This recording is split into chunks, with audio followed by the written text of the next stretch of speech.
नमस्कार। प्रस्तुत है आज का चिंतन। समस्या। उपासना कृत्य आरंभ करने से पहले जो षटकर्म किए जाते हैं उनके साथ क्या भावनाएं जुड़ी होनी चाहिए? समाधान। इन्हें आत्मशुद्धि के षटकर्मों के रूप में जाना जाता है। इनका उद्देश्य अपने में सर्वतोमुखी पवित्रता की भाव मान्यता को सघन बनाना है। इन उपचारों में शारीरिक क्रियाएं तो होती ही हैं, किंतु उनके साथ मानसिक एवं भावनात्मक सक्रियता भी अनिवार्य रूप से जुड़ी रहनी चाहिए। हमारे कार्य, विचार और विश्वास तीनों ही आत्मिक प्रगति के मूलभूत आधार हैं। पवित्रीकरण के साथ यह भावना उठनी चाहिए कि ईश्वर को सर्वव्यापी पवित्रता में हम ओतप्रोत हो रहे हैं और वैसी ही पवित्रता हमारे अंदर जागृत और स्थापित हो रही है। 3 आचमनों के साथ क्रमशः वाणी की शुद्धता, चिंतन की शुद्धि तथा भाव शुद्धि, और इन तीनों को ईश्वरीय कार्यों में प्रयुक्त करने के लिए सशक्त और तेजस्वी बनाने का ध्यान रखा जाए। शिखाबंधन के समय अपने संस्कृति गौरव का स्मरण करते हुए अपनी आदर्श निष्ठा तथा आस्थाओं को सबल बनाने, अपने सूक्ष्म केंद्र मस्तिष्क को ईश्वरीय दिव्य चेतना से जोड़े रहने का भाव उभरना चाहिए। प्राणायाम के समय वायु के साथ विश्वव्यापी महाप्राण को अंदर खींचने, उसे अपने सभी शरीरों में स्थापित करने तथा अंदर के विकारों को बाहर फेंक देने का संकल्प बनाए रखा जाता है।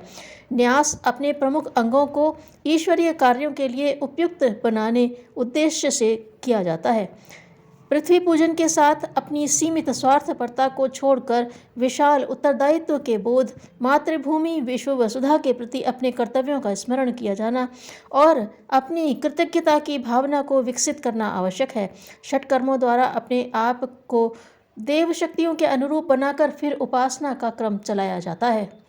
समस्या। वाक कौशल का विकास किस प्रकार किया जाए?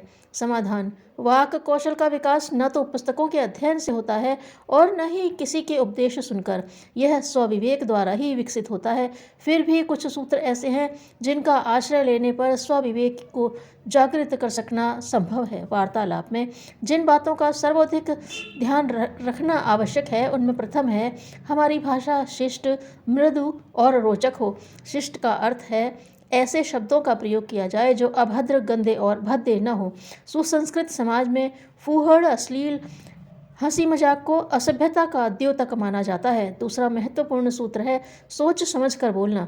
जिन अवसरों पर चुप एवं गंभीर रहना चाहिए अथवा अपनी बात नहीं छेड़नी चाहिए, उन अवसरों पर मर्यादा का उल्लंघन मनुष्य को हास्यास्पद और निंदा का पात्र बनाता है।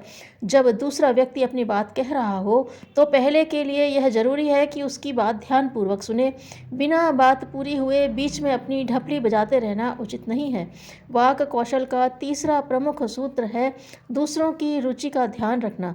जहाँ तक हो सके अपनी जानकारी के अनुसार उन विषयों पर बात आरंभ की जाए जिनमें दूसरों की रुचि हो, पर साथ ही यह भी ध्यान रखा जाए कि विषय ऐसे न हों जिन पर चर्चा से निकृष्ट विचार प्रकट होते हों। यदि ऐसा नहीं है तो ज्ञान संचय की दृष्टि से भी दूसरों की रुचि के अनुरूप विषयों पर बातचीत आरंभ करना और उनकी बातें सुनना श्रेयस्कर है। वार्तालाप के समय अपनी बात को संक्षिप्त करने अथवा विस्तार करने की सूझबूझ होना भी आवश्यक है। बात अर्थपूर्ण और इतनी संक्षिप्त हो कि अपना मंतव्य स्पष्ट कर सके। अधिक बोलने का वाक कुशलता से कोई संबंध नहीं है। सर्वाधिक महत्वपूर्ण बात वाक कौशल के लिए यह है कि जिससे बात की जा रही है उसके हृदय में सद्भाव, आत्मीयता को जागृत करना। व्यक्तिगत संबंधों में रुचि लेने मात्र से नहीं, उचित परामर्श एवं समाधान देते रहने भर से दूसरे व्यक्ति सच्चे मित्र, हितैषी बन जाते हैं। समस्या। घर की व्यवस्था की बागडोर जब वयस्क लड़कों के हाथ में चली जाती है तब भी घर के वृद्ध यह अपेक्षा रखते हैं कि घर के कार्यों में उनका परामर्श लिया जाए। क्या यह उचित है? समाधान। यह उचित है और उपयोगी भी। हर वृद्ध परिवारजनों से सम्मान की अपेक्षा रखता है। गलती यह होती है कि घर की व्यवस्था की जिम्मेदारी युवकों के ऊपर आते ही वे वयोवृद्ध बुजुर्गों की राय की अवमानना करने लग जाते हैं और यह समझते हैं कि उनके परामर्श दकियानुसी होंगे। यह मान्यता अहितकर है। हो सकता है कि एक सीमा तक उनकी बात सच हो तथा सुझाव में से सुझावों में से कितने ही अनुपयोगी हों, पर इसका अर्थ यह नहीं है कि वृद्धों के सभी परामर्श और सुझाव बेकार होते हैं। इस तथ्य को नहीं भुलाया जाना चाहिए कि जीवन के अनुभव ज्ञान के स्रोत होते हैं। अनुभव से प्राप्त जानकारियां न तो पुस्तकों से प्राप्त की जा सकती हैं और न ही किसी के विशेष उद्बोधनों द्वारा। आयु के अनुरूप ही वे अनुभव में आती हैं। वृद्धों का जीवन भर का अनुभव स्वयं में एक ऐसी व्यावहारिक पुस्तक है जिसको खोला और ठीक तरह से पढ़ा जा सके तो युवकों की प्रगति पथ पर चलने में असाधारण सहयोग मिल सकता है।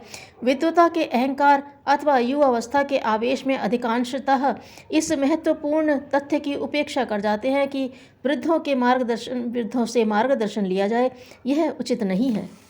समस्या: अधिक भोजन करना। दिन में कई बार कुछ न कुछ खाते रहना क्या स्वास्थ्य के लिए उचित है?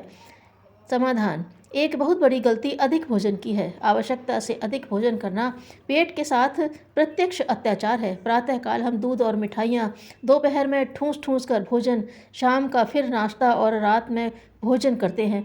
सोते समय दूध पीते हैं। बीच में बार बार छोटी मोटी चीज़ें जैसे फल, चाय के प्याले, चाट पकौड़ी, सोडा, रबड़ी, मिठाई न जाने कितनी अधिक डालते हैं। 90% बीमारियां अधिक भोजन खाने से होती हैं। 1/4 भोजन से मनुष्य का पोषण होता है और 3/4 से डॉक्टरों की डॉक्टरी चला करती है। हमारी पाचन शक्ति के ऊपर इतना बोझ पड़ जाता है कि अजीर्ण, मंदाग्नि, उल्टी, दस्त, संग्रहणी, बुखार आदि हमें आ घेरते हैं। आवश्यकता से अधिक खाना शारीरिक एवं आर्थिक दोनों ही दृष्टि से घृणित है। शारीरिक दृष्टि से तो यह इसलिए निंद्य है कि शरीर के अंदर कूड़ा करकट गंदगी का बोझ बढ़ता है और मल निष्कासन अवयवों पर व्यर्थ का बोझ लदता है। शरीर में विष एकत्रित होकर रोग उत्पन्न होते हैं। और आर्थिक दृष्टि से इसलिए बुरा है कि मनुष्य को बहुत अधिक व्यय करना पड़ता है। मानवता की सेवा से बढ़कर और कोई काम बड़ा नहीं हो सकता। धन्यवाद।